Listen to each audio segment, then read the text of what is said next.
Creating a portfolio website with source code allows you to showcase your work while maintaining control over the design and functionality.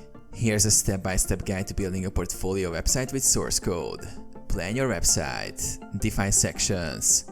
Decide what sections you want to include, such as About Me, Projects, Resume, Blog, and Contact.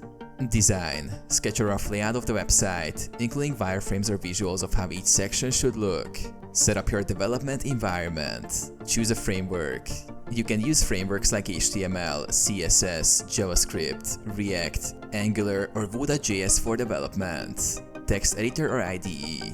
Use tools like Visual Studio Code, Sublime Text, or Atom for coding. Structure your HTML. Basic structure. Create a simple HTML file for the layout with sections like header, main, footer. Head section. Add metadata, title, and links to CSS or JavaScript files. Style with CSS. Create a CSS file. Write styles to define colors, fonts, spacing, and layout. Add interactivity with JavaScript. Enhance functionality. Include JavaScript for dynamic content such as form validation, animations, and smooth scroll features.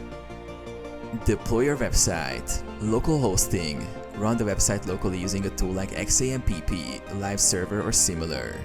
Web hosting. Deploy your website on services like GitHub Pages, Netlify, or Vercel to make it accessible online.